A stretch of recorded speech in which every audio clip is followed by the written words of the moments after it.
It's showtime when your name is called in court to testify. Call the witness. Yes, that will be you.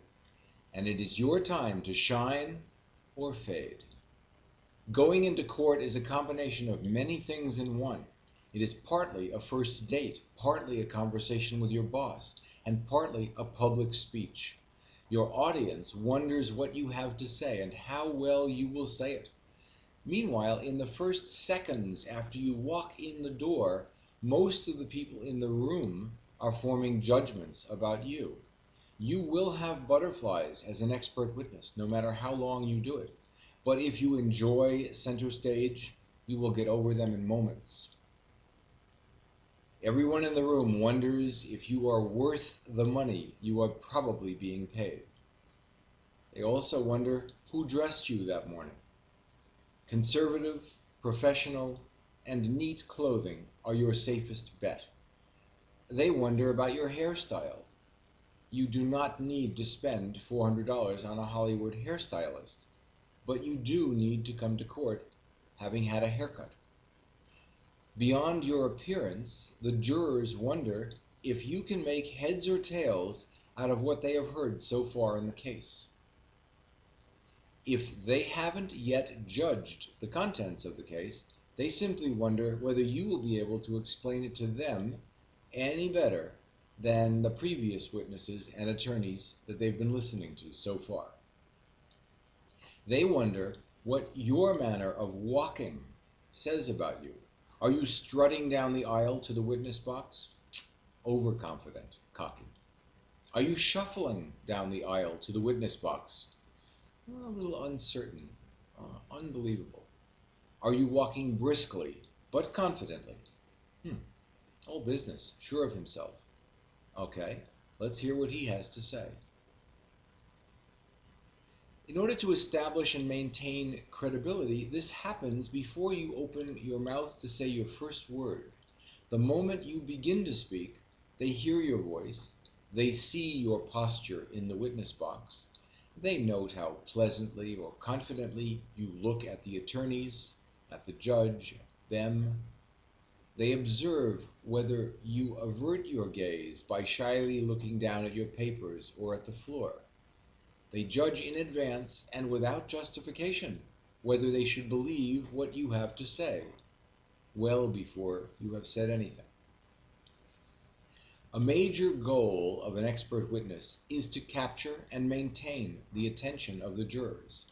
You want them to continue looking at you, listening to you, believing what you have to say.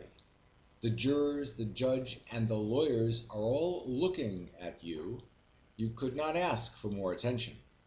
But is it good attention?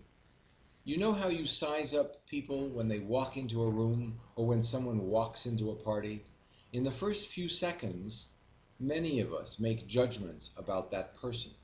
We look at their clothes, we look at their face, we look at their posture, we look at their gait.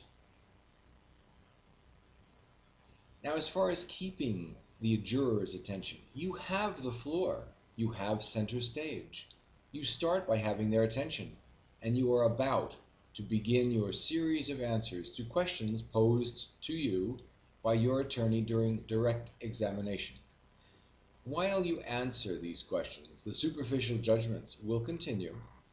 Now they can hear you as well as see you. So they will judge your demeanor, your presence, and your comportment, as well as the content of your words. Acting skills are a bonus in the courtroom. Your voice is paramount. You have to deliver your answers in a confident, steady way, while enunciating clearly and loudly enough to be heard by anybody in the room. Courtrooms are rarely as large as an auditorium, and you usually, but not always, have a microphone, except in the smallest courtrooms. Nevertheless, whatever the situation, you need to assess immediately how loudly you have to speak so that you sound easygoing, and yet your words can be heard easily by the jurors.